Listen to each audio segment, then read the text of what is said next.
자, 오늘 성령 강림주일이죠.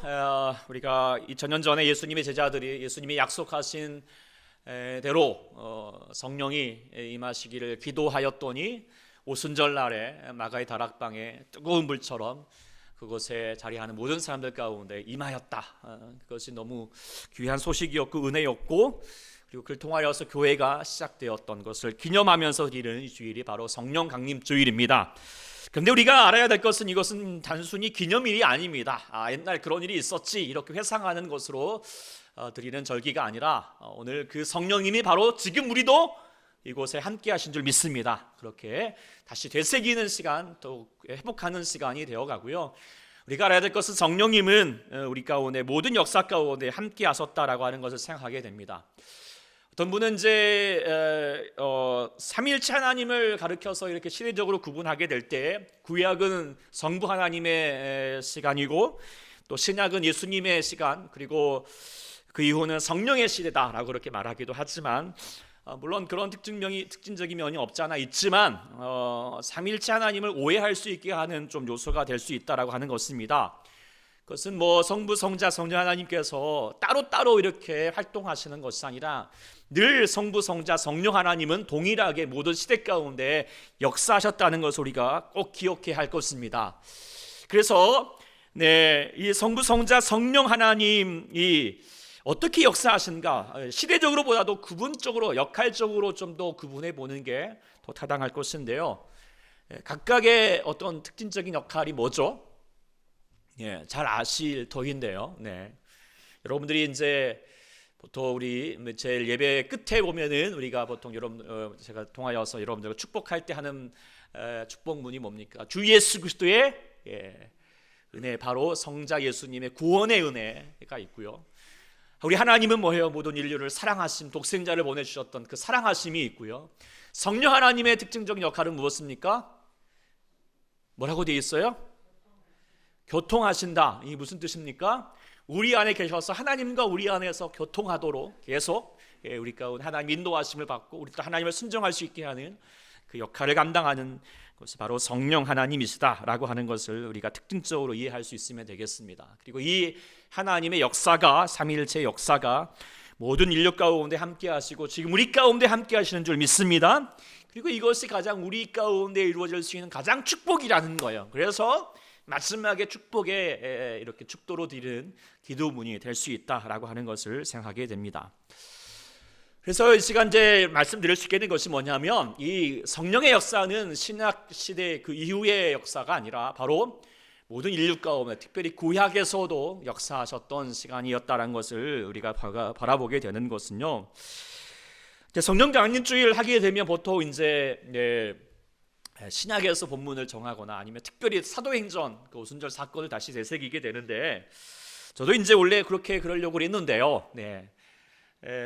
그래도 한번 큐티 말씀을 이어볼까 하다가, 그래서 지난 주일에 이제 이 말씀을 어제와 오늘 본문 말씀을 이렇게 묵상하는 중에 딱 2절에 이 말씀이 있는 거예요. 여호와의 영이 나를 통하여 말씀하시며 그 말씀이 내 혀에 있다. 여호와의 영, 성령에 대한 말씀을 딱 얘기하시고 그 말씀을 계속 더 묵상을 해보니까, 정말 성령 하나님에 대하여서 우리 가운데 이루어야 될, 그 회복해야 될 성령의 역사가 무엇인가를 잘 알려주는 말씀이 된다라고 하는 것을 깨닫게 되었습니다. 그래서 늘 항상 신기합니다. 큐티 말씀의 흐름에 따라서 이제 부문이 흘러가지만, 참 늘 절기 때마다 또 우리의 상황에 맞춰서 하나님 말씀이 딱 주어진다라고 하는 것을 깨닫게 되면서 오늘 또 이 본문을 통하여서 우리가 이 성령의 강림주일에 귀한 말씀을 듣고자 합니다.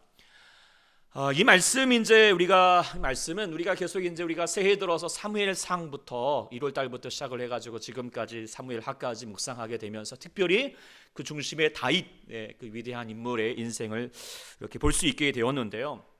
근데 오늘은 그 마지막 사무엘하 제일 마지막 시간이 됩니다. 그리고 오늘 본문 1절에도 그렇게 말을 했죠. 다윗의 마지막 말이다. 이건 마지막 말로 전하는 것을 뭐라고 얘기합니까? 유언한다라고 말하잖아요. 마지막 말을 전해주는 것이죠. 그리고 스스로도 이렇게 전하면서 자신이 정말 파란만장한 삶을 살았지만 그 모든 것들을 이렇게 정리하였던 고백이라고 말할 수 있을 것 같습니다. 오늘 본문이 이제 보면은 다윗의 인생을 보고 있으면 어떤 사람들은 참 마지막에 그 다윗 생각하면은 정말 이 이스라엘의 부국강병하게였고 태평생들이 이루게 되었던 성군이었다라고 그렇게 말할 수는 있겠지만, 다윗은 스스로에게 말해보길 때는 내 인생이 내가 산 게 아니다, 나의 인생은 주인은 누구이다? 하나님이다 라고 하는 것을 이 본문을 통해서 볼 수가 있어요. 그래서 1절에도 야곱의 하나님께로부터 요 하나님의 영이, 그리고 이스라엘 하나님이 말씀하신다 라고 하는 그 하나님을 주어로 고백하고 있지요. 이게 참 귀한 모습이죠. 우리 사랑하는 여러분들, 특별히 우리 귀한 자녀된 우리 아이들도, 여러분들이 정말 누군가에게 이야 당신 인생 보니까 훌륭합니다 라고 말할 때, 아유 제가 뭐 한 게 있나요? 다 하나님이 아셨죠? 할렐루야. 그렇게 하나님께 영광 돌릴 수 있는 우리 다윗과 같은 멋진 인물이 될 수 있기를 축복합니다. 별로 우리 아이들이 아멘을 안 하네요. 네, 아멘. 네, 네, 그게 정말 귀한 인생이죠. 근데 이제 이 귀한 인생 이렇게 고백을 하게 되는데, 하나님이 하셨다라고 하는 것인데, 특별히 2절을 보면은 여호와의 영이 나를 통하여서 말씀하셨다라고 그렇게 얘기를 하고 있어요. 그러니까 성령님이 내 안에서 나를 통하여서 운행하셨다. 성령님에 대한 분명한 이해를 정말 갖고 있었다라고 하는 걸 생각하게 됩니다. 아까 말씀드렸던 것처럼 우리가 성령님 어떻게 하시죠? 우리 가운데 교통하신다. 하나님께서 우리를 통하게 하신다. 역사하신다. 내주하시고 함께 하나님과 함께 할 수 있도록 해주신다 라고 하는 것에 대한 분명한 지금 이해를 가지고 있는 것이죠. 다윗이 뭐 신학교를 간 적이 있는 것도 아니었을 것이고, 뭐 이걸 뭐 체계적으로 가르쳐 줄 수 있는 사람도 없었을 것 같은데 어떻게 알았을까요? 네. 그것은 바로 다윗이 일생을 두면서 경험했던 것이죠. 깨달았던 것이라고 생각하게 됩니다. 이 사무엘상하를 보면은 다윗은 누구보다도 성령의 사람이었다, 성령으로 충만한 사람이었다라고 하는 것을 우리가 깨닫게 됩니다. 다윗이 어릴 적에 이제 사무엘을 통하여서 왕으로 세움 받기 위해서 기름 부음을 받게 되죠. 근데 그때 기름 부음 받을 때 성경은 이제 중요한 말을 덧붙입니다. 뭐를 얘기하냐면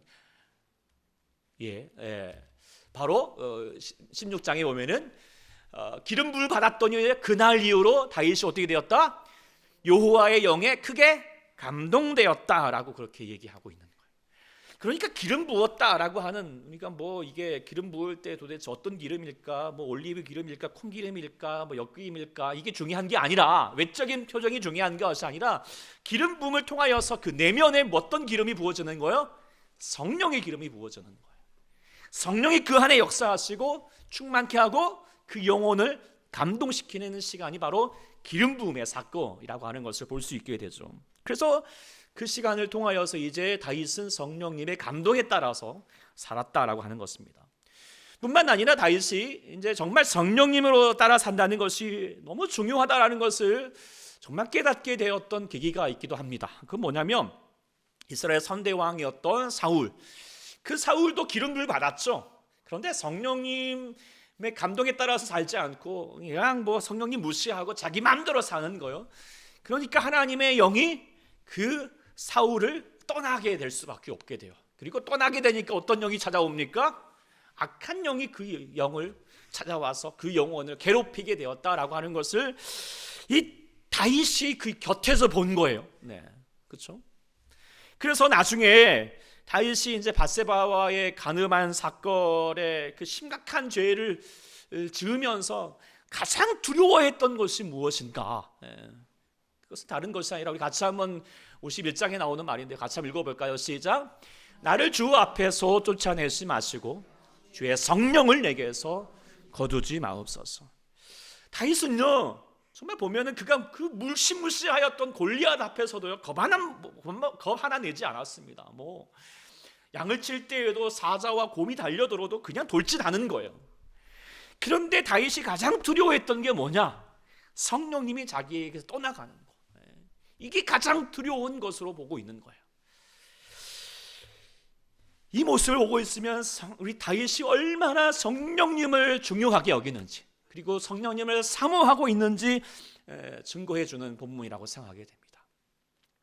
그래서 다윗은 늘 항상 성령 충만하기를 원하였고 성령의 감동으로 살기를 원하였던 성령의 사람이었다라고 하는 것을 이제 우리가 사무엘 상하를 통하여서 회고할 수 있게 되고, 오늘 본문도 나는 그런 하나님의 영에 통하여 사는 사람이었다라고 하는 것을 고백하고 있는 내용이 되는 것이죠. 그래서 오늘 성령 강림 주일을 맞이하여서 사랑하는 여러분들이 이 다윗의 모습을 다시 한번 본받을 수 있기를 소망합니다. 사람이 인생에 필요한 게 물론 많습니다. 돈도 필요하고 또 지식도 필요하고 또 출세도 해야겠고 또 좋은 사람 만나서 가정을 이뤄가고 뭐 운도 필요하겠지만, 그런데 우리의 인생에서 가장 필요한 것은 뭐냐? 바로 뭘까요? 성령님입니다. 우리의 인생에 가장 좋은 게 뭘까? 성령이 하나님께서 우리에게 주시는 가장 좋은 게 뭘까? 뭘까요? 성령님이신 줄 믿습니다. 그래서 정말 다윗처럼 고백하는 거예요. 나는요 성령님 떠나서는 살 수 없어요. 성령님이 나에게 정말 가장 중요해요. 말할 수 있는 인생 되어야 합니다. 그래서 우리가 가장 귀한 축복은 성령 충만입니다. 아멘.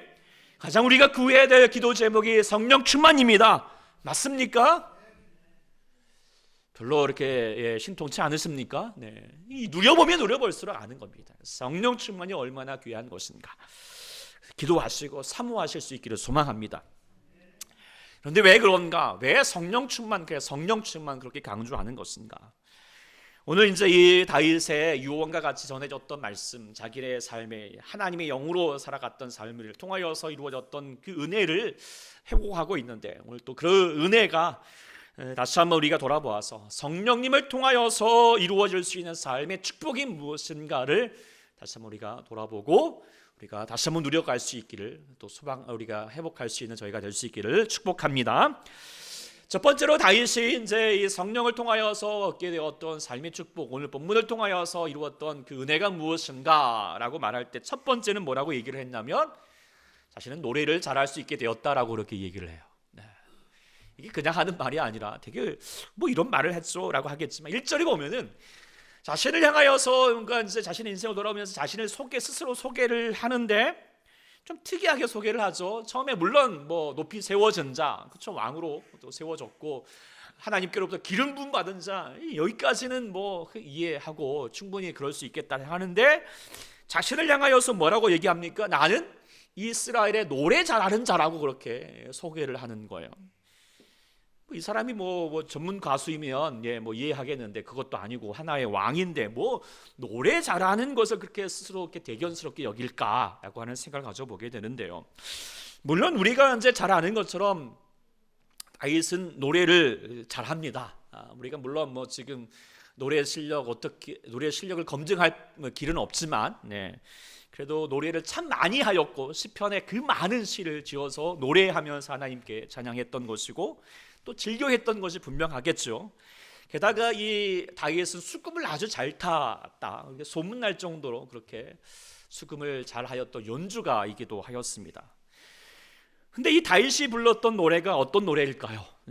세상 노래가 아닐 거겠죠. 당연히 뭐 세상에서 뭐 자신의 인생을 한탄하거나 사랑을 노래하거나 아니면은 뭐 세상사를 두고 이놈의 세상 어떻게 저쩌고 저쩌고 그런 노래와는 차원이 다른 거죠. 오직 이 다윗의 노래는 누구를 향하고 있을까요? 하나님을 향하는 노래이죠. 이 하나님을 향하는 노래를 뭐라고 우리는 얘기합니까? 찬양이라고 얘기를 하죠. 찬양한 것입니다. 그리고 이 찬양은 예배입니다. 예배의 핵심이죠, 어쩌면. 그래서 다윗은 찬양으로 하나님을 예배하기를 즐거워했고 또한 사모했고 또한 잘하였던 사람이었다라고 하는 것을 이야기할 수 있는 것인데요. 이를 잘 보여주는 대목이 사무엘하 6장에서 보면은 하나님의 언약궤가 돌아올 때 뭐 하여튼 얼마나 정말 좋았는지 정말 하나님 앞에서 춤을 췄어요. 어둡게요, 막 열정적으로 노래하면서 춤을 추면서 바지가 떼껴갈 정도로 하나님께 예배하기를 너무 즐거워했던 사람이었다라고 하는 것을 생각하게 됩니다. 예배한 거죠. 아주 잘한 거예요. 그런데 도대체 노래를 잘한다, 찬양을 잘한다라고 하는 것이 무엇일까요?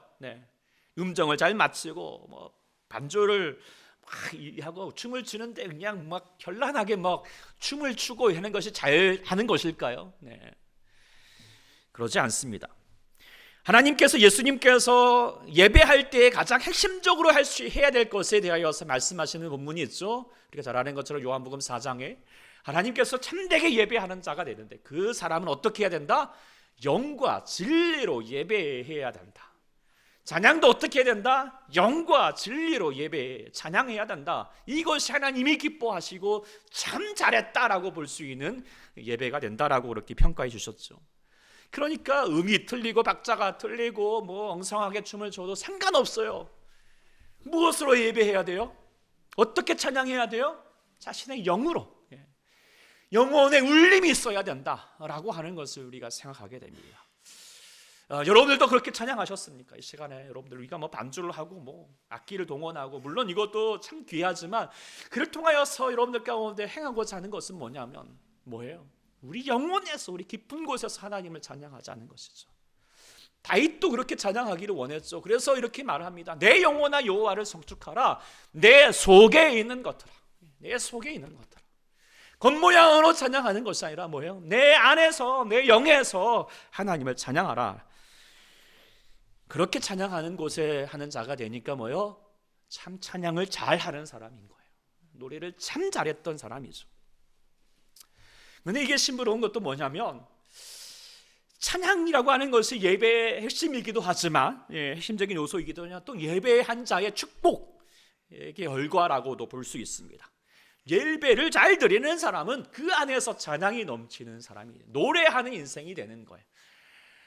인생을 살아가는 사람들 보면 노래가 없는 사람이 있어요.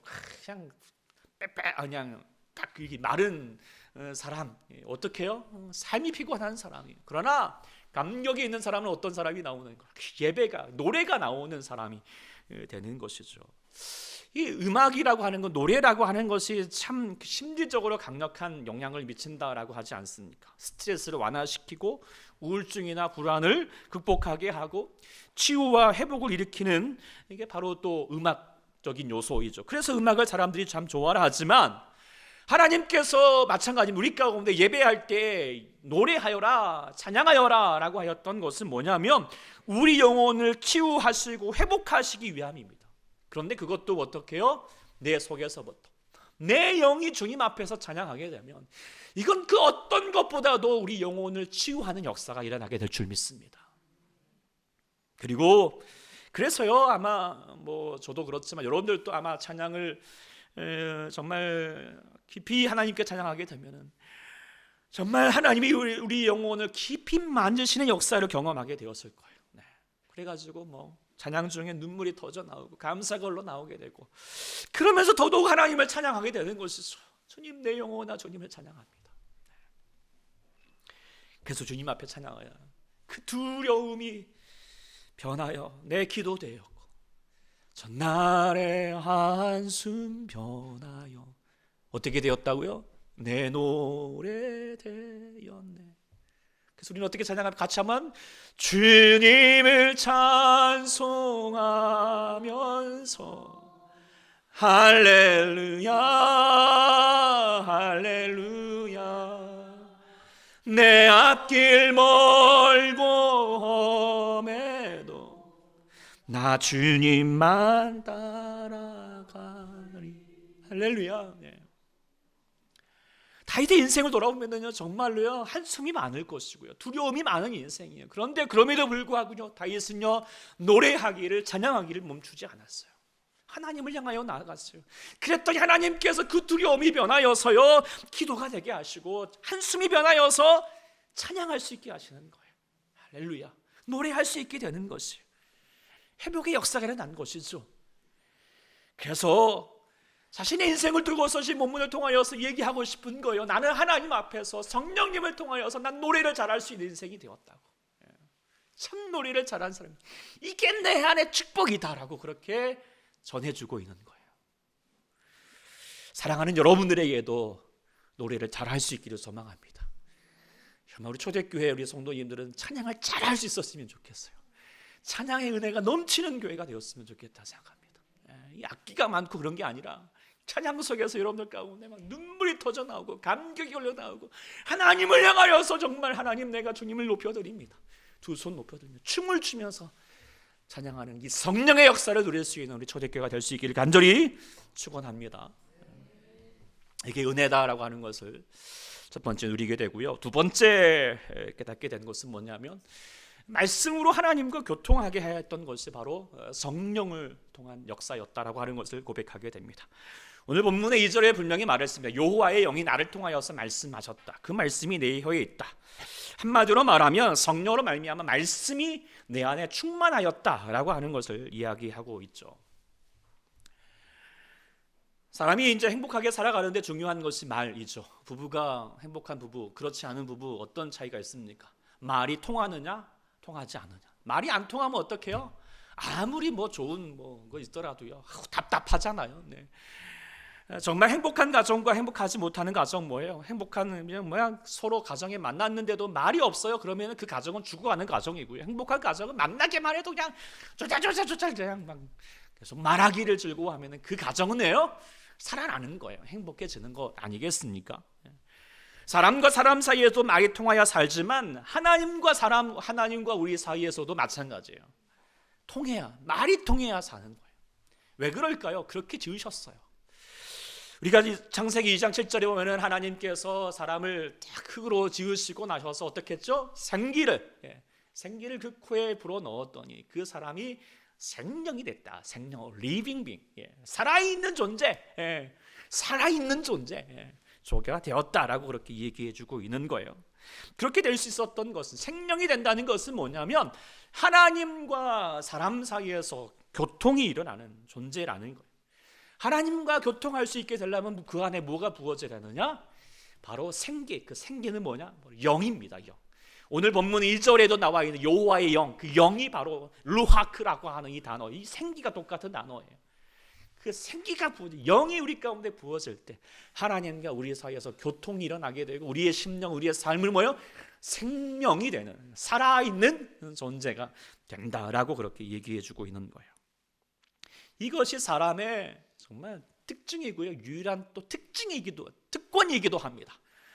진화론에서 사람이나 짐승이나 똑같다라고 얘기하겠지만, 그러나 이게 정말 이 성령의 이 하나님이 없으면 사람이나 짐승이나 똑같은 거예요. 그렇죠? 이걸 이렇게 되는 모습들이 또 성경에 있습니다. 6장에 보면은 이 사람이 타락하고 나서부터 하나님의 영이 영원히 사람과 함께하지 아니하느니 이는 그들이 어떻게 되었다? 육신이 되어 버렸다. 육신이 됐다는 건 뭐예요? 짐승이 됐다는 거예요. 짐승이 뭡니까? 야국 방식으로 살아가는 거잖아요. 어떻게든지 그냥 먹기 위해 살기 위해서 먹고, 그러면서 그렇게 막 바득바득 살아가는 인생. 점잖게 하고 교양 있는 척 하지만 다 지금도 그렇게 짐승처럼 육신으로 살아가는 존재들 되고 있지 않습니까?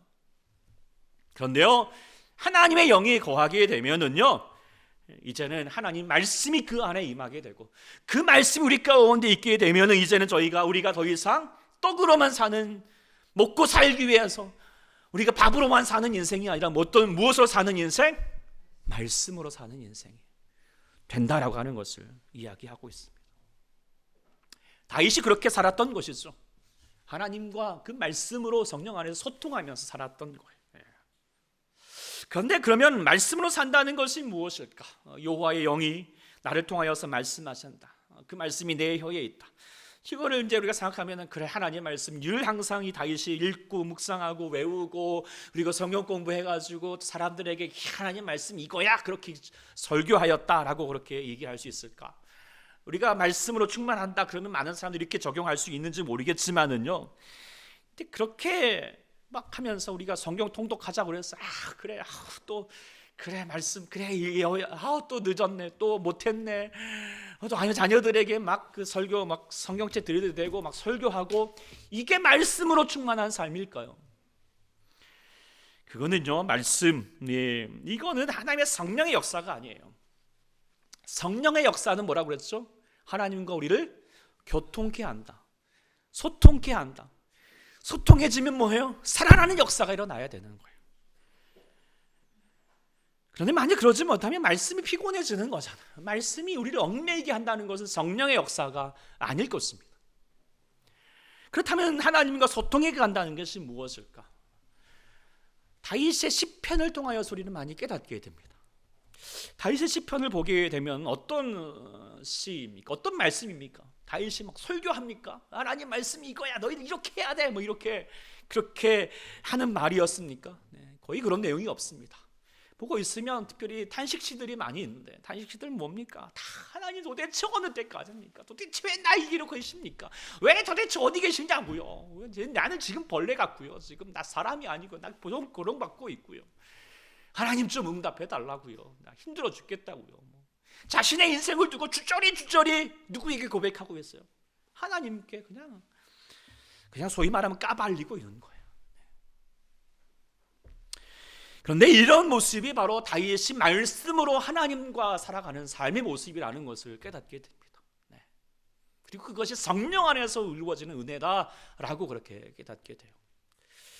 어떤 목사님이 이제 자신이 경험하였던 내용을 제가 영상을 통하여서 듣게 됐는데, 이분이 이제 아들이 있는데 어느 날 아들이 운동하다가 다리를 다쳤다는 거예요. 그래서 괜찮냐 그랬더니 아프긴 하지만 괜찮다라고 하니까 정말 괜찮은 줄 알았대요. 그리고 자신도 바빴고요.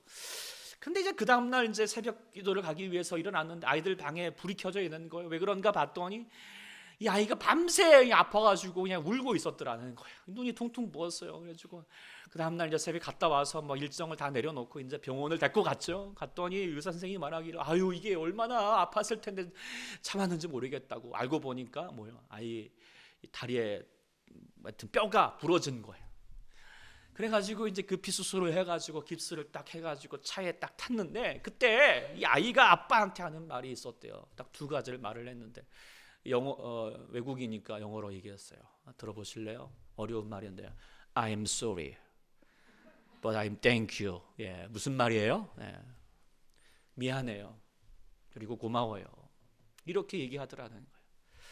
근데 이 아빠가요, 그 말을 듣는 동안에 이게 그래 이렇게 말하지 않고요, 이분의 표현하면 속에서 뭔가 그냥 솟아나는 것처럼 화가 나더라는 거예요. 화가 나더라.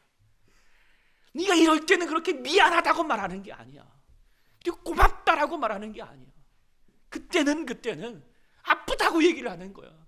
그리고 아빠는 도대체 뭐 한 거냐고. 내가 이렇게 아파 죽겠는데 설교나 교회 나가고 이렇게 나는 자식이 좋아요 필요하지 않느냐고, 교회 일이 우선이냐고 그렇게 야단치는 거라고.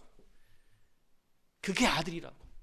그러지 않은 아들을 보면서 섭섭했다는 거예요. 예, 얘가 나를 아빠로 생각하나, 나를 어렵게 생각하는 것인가. 이렇게 내용을 좀 보니까 소통한다라고 하는 것이 무엇인가라고 하는 것을 우리가 생각하게 됩니다. 하나님도 그렇게 되기를 원하는 거예요.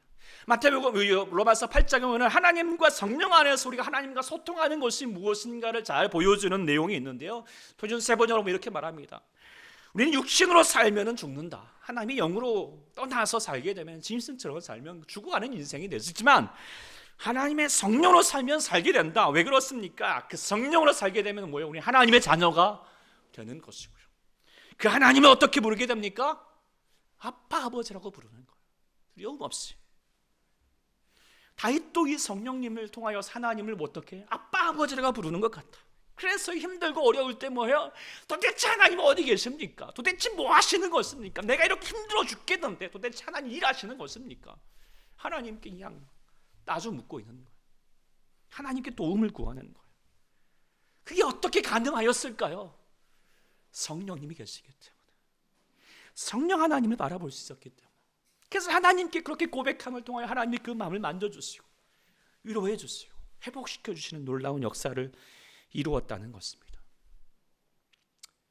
사랑하는 여러분들도 성령 안에서 말씀으로 하나님과 소통할 수 있는 자가 될 수 있기를 소망합니다. 말씀을 절대 피곤하게 대하지 마십시오. 네. 억지로 대하지 마십시오. 또 말씀 속으로 하나님 앞에 그냥 정답만 얘기하려고 말하지 마십시오. 네. 아유 괜찮아요, 감사하죠, 괜찮아요, 예. 그리고 하나님 내가 이렇게 제대로 살지 못, 죄송해요, 이게 아니라는 거예요. 하나님 우리 가운데 원하시는 건 뭐예요? 힘들면 힘들다고, 이해되지 않으면 투정도 모르시고, 아프면 아프다라고 하나님 앞에서 자녀들처럼 행하십시오. 그리고 하나님 앞에 나아가십시오. 그래야지 우리의 심령이 살아나는 거예요. 우리가 이 은혜를 얻을 수 있기를 소망합니다.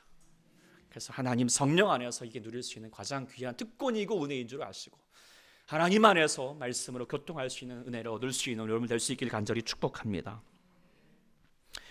세 번째 말씀하셨던 내용이 뭐냐면 바로 그것은 새풀처럼 생명력 있게 살아간다라고 하는 것을 이야기하고 있어요. 오늘 보면 4절을 보고 있으면 다윗이 성령 안에서 살아가는데 그 인생 어떻게 살아가는가 4절을 보고 있으니까 너무 멋지게 이렇게 표현을 했어요. 우리 같이 한번 읽어볼까요? 시작. 그는 돋는 해의 아침빛 같고 구름 없는 아침 같고 비 내린 후에 광선으로 땅에서 um이 돋는 새풀 같으니라. 예. 어떤 그림인지 한번 상상을 해보십시오. 그냥 구름 한 점 없고 아침에 이런 마치 오늘날로 말하면 아침에 일어나는데 행하고 짱하게 되어 있고 맑아가지고 뭐 그것뿐만 아니라 기재기를 딱 피고 있으면서 그냥 뭔가 힘이 솟고 기대가 되고 이야 오늘은 뭐든지 다 할 수 있을 것 같은 그런 날 있잖아요. 뭔가 기분이 쫙 그렇게 좋아지는 날 그렇게 잘 경험하고 계십니까? 내가 보니까 그냥 아침 일어날 때마다 몸은 천근만근이고 도대체 그냥 또 오늘도 하루가 시작됐구나 그냥 답답하고 그냥 왜 살까 도대체 그냥 마지못해서 사는 것 같고 이런 인생으로 살고 계시고 있는 것은 아닌지. 근데 이렇게 인생 사는 거 하나님 우리 가운데 기대하는 인생이 아니에요. 하나님께서 우리에게 사람을 창조하시고 그 코에 생기를 넣어주시면서 원하셨던 모습은 뭐예요? 사람이 무엇이 되기를? 생명이 되기를. living being. 살아있는 존재, 생명력이 있는 뭔가 그래서 기쁘고 그냥 활력 있고 위협적으로 그냥 살아갈 수 있는 그런 인생이 되기를 주님께서 기대하고 계시는 거예요. 그런데 그렇게 살지 못하는 건 뭐예요? 삶의 문제 때문이 아니라 그 안에 뭐가 없기 때문에 생기가 없기 때문이에요. 그 안에 영이 없기 때문에. 그 영은 어떤 영입니까? 생명의 영입니다. 생명의 영. 사람을 살게 하는 영이 없기 때문에 삶이 무겁고 답답해진다는 것을 우리가 깨달아야 할 것입니다. 장길선 목사님의 삶은 풀어야 할 문제가 아니라 경험해야 할 신비다라고 하는 제목부터 하여튼 심상치가 않은데 어쨌든 이 책에 이런 한 토막의 구절이 있어요. 애벌레에게는 길에서 늘어선 것들이 다 문제입니다. 앞에 있는 돌덩이도 문제고 냇가도 문제고 막대기도 문제입니다. 그런데 나비에게는요 이 모든 것들이 구경거리입니다. 어떤 의미인 줄 아실 것 같죠? 땅으로 살아가고 땅만 보며 살아가는 인생 다 보이는 게 문제예요. 하늘을 아는 인생은요 그게 다 뭐예요? 구경거리예요. 감사거리예요. 스가랴 4장 6절 말씀 힘으로 되지 않냐고 능으로 되지 않아요. 오직 나의 영으로 된다. 우리가 성령으로 거듭나게 되면 우리는 성령의 능력을 덧입게 됩니다. 그럼 우리의 힘으로 결코 넘어설 수 없는 인생의 장애물들을 쉽게 넘어설 수 있게 되는 거예요. 갖가지 유혹들, 시험들, 고난들 어렵지 않게 넘어설 수 있을 뿐만 아니라 그걸 보면서 그래 이 모든 것도 하나님 감사한 것이죠. 그리고 즐거워하면서 승리를 만끽할 수 있고 노래할 수 있는 인생이 되어가는 것인 줄 믿습니다. 휴스턴의 그 제1감리교회의 그 찰스 엘렌 목사님이 쓰신 가스 사이칼로이티, 그러니까 하나님의 치료, 정신 치료, 마음 치료 이런 책이 있는데 이런 이야기가 나온다고 합니다. 어떤 그 미국의 한 큰 회사의 사장이 갑자기 돌연사가 되어가지고 후임 사장을 뽑아야 되는데 이 사회에서 파격적으로 젊은 30대 청년 사원을 그 능력을 인정을 해가지고 사장으로 발탁을 했어요. CEO가 된 거죠. 그리고 이제 그 청년이 이제 모든 걸 다 얻은 것처럼 크게 기뻐했고 사람들도 부러워하기도 했어요. 근데 이제 업무가 시작하면서부터 사장 자리가 결코 이게 쉬운 자리가 아님을 점점 깨닫게 되는 것이죠. 회사의 중대사를 결정해야 되고 회사의 실적을 대하여서 책임을 져야 하고 수많은 직원들에 대하여서 인사 문제도 처리해야 하는 겁니다. 점점 스트레스를 받고 염려와 불안이 사로잡히게 되면서 결제 소리를 사인할 때 그냥 손이 떨리게 될 지경까지 되는 거예요. 그래서 나중에는 할 수 없이 정신과 의사를 찾아가게 되었고 그 의사가 바로 이 목사님, 찰스 알렌 목사님을 소개해 줬어요. 자, 이 목사님께서 청년 사장을 만나서 이제 처방을 주었어요.